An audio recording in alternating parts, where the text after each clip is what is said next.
How to know you are at the bottom of social hierarchy? कैसा पता किया जाएगा कि तुम सोशल जो हायरार्की होती है उसके में तुम बॉटम पे हो? इसे पता करने का बस एक ही तरीका है, जो कि हो तुम्हें पहले से पता है कि वेल ऐसा क्यों होता है और कि तुम हो या कहाँ पे हो सोशल हायरार्की में और तुम इसलिए हो। एग्जाम्पल के तौर पे अब हाई लेवल श्योर ये कि तुमने इस वीडियो पे क्लिक किया है तो वेल तुम सोशल हायरार्की में लाइकली बॉटम पे आते हो। बॉटम पे इसलिए बिकॉज तुम सोशल जो कम्युनिकेशन स्किल होती हैं वेल उनको डेवलप कभी कर ही नहीं पाए, जिसके कारण तुम बॉटम पे आते हो। वेल मोस्ट पीपल के लिए तुम एक जो होता है ना उसको कहते हैं कुछ,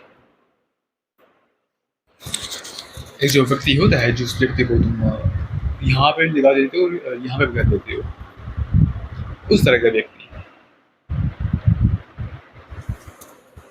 बॉटम पे होने के कारण बहुत चीजें हो सकती हैं जो तुम्हारे साथ होंगी। एग्जाम्पल के तौर पे तुम्हें इस तरह ट्रीट किया जाएगा कि वेल तुम एग्जिस्ट करते ही नहीं हो, हमारी फीलिंग्स एग्जिस्ट नहीं करती। Matter of the fact an ugly thing is कि तुम ये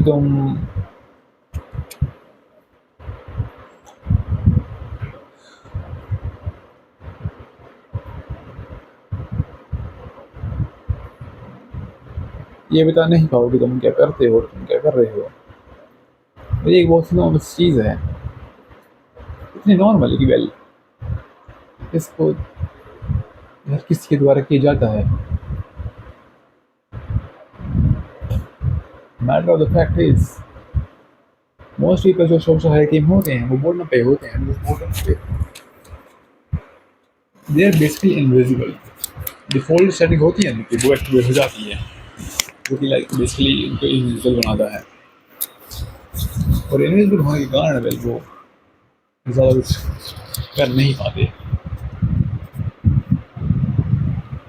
और सिंपल टॉपिक कहा जाए तो well they are basically useless, necessary or unnecessary. This video is quite shit. Also,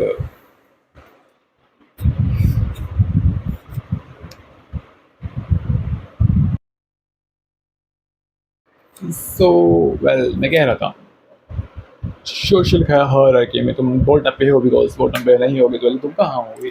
हाँ लेवल देंगे इसको, तुमसे कुछ नहीं किया जा सकता। इनकॉम्पिटेंट पर्सन हो, yes you are incompetent person, you adapted चाहे तुम मानो ना ना मानो, वो तुम कुछ कंट्रीब्यूट ना कर पा रहे हो, तुम किस कारण कंट्रीब्यूट ना कर रहे हो, मेंटली हो चाहे हो फिजिकली चाहे किस तरह भी हो, मुझे नहीं कर पा रहे। So what exactly happens, what happens is मन सोच जो हायरार्की होगी वो बॉटम पे आ जाती है। बॉटम पे इसलिए यस तुम एक इनकॉम्पिटेंट पर्सन हो, इनकॉम्पिटेंट पर्सन जो कि लाइक कुछ नहीं कर पाता, और ऊपर से वेल ग्रुप के अंदर होता है। ऑफ कोर्स ग्रुप के अंदर इसलिए होता है तो उस बंदे को कुछ होता नहीं है, लाइक उसके साथ में कुछ कोई होता नहीं है, कोई और इस कारण कोई ग्रुप में होता है। ऑफ कोर्स वो एक स्टैंड आउट करता है नेगेटिवली, पॉजिटिवली नहीं, स्टैंड आउट नेगेटिवली ना कि पॉजिटिवली। स्टैंड आउट इसलिए करता है बिकॉज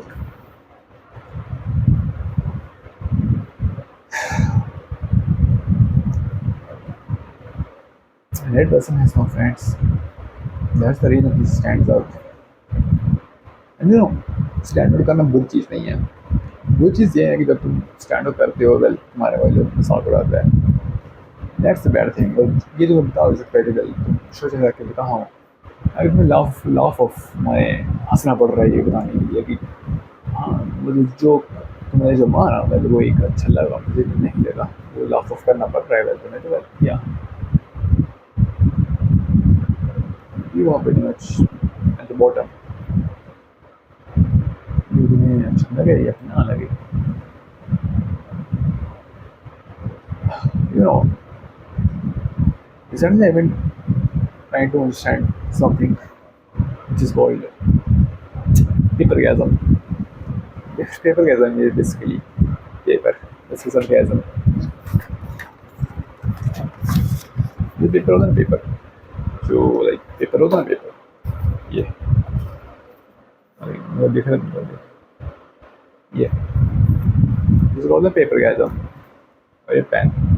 इस पेन के साथ हम जो कैसे करते हैं ना वो वाला कैसे orgasm. Random bullshit goes brrr. वापस से टॉपिक पे आऊँ तो वेल गुड हाउ बॉटम पे हो. How to tell you at the bottom of society? It's pretty simple. तुम एक इंडिविजुअल पर्सन हो जिसका कोई महत्व नहीं है एक ग्रुप के अंदर या फिर क्लास के अंदर या फिर एक जॉब के अंदर या फिर कहाँ भी क्लास पर्सन जिसको जो कॉन्सिक्वेंसेस झेलने पड़ते हैं वो अंत में तुम ही होते हो. इस कॉन्सिक्वेंसेस को झेलने के कारण वेल तुम्हें लगता है कि वेल तुम ही फर्क क्यों हो जो उसे झेल रहा है.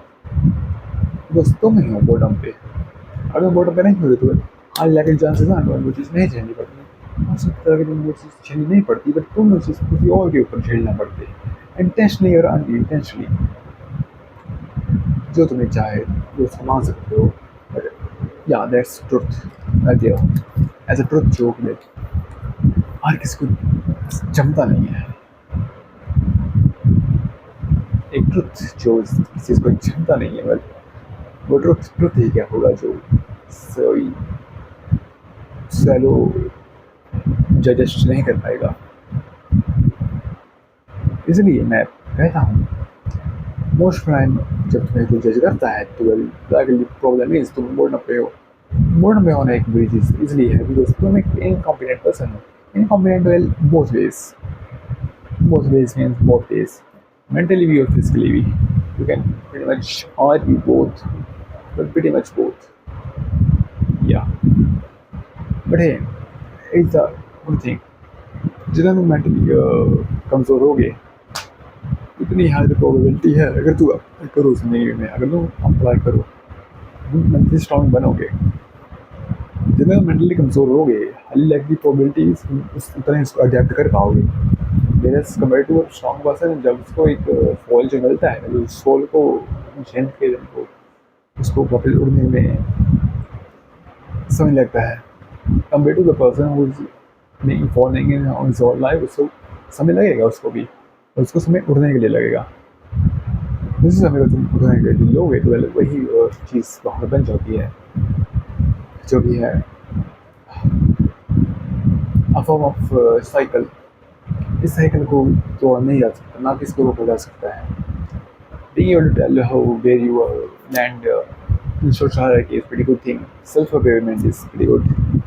I'd say pretty much everything is good unless you are trying to be or try hard with someone like that.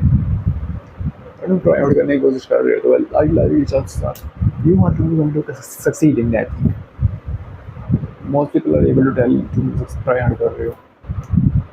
People like me are like cognitive bias.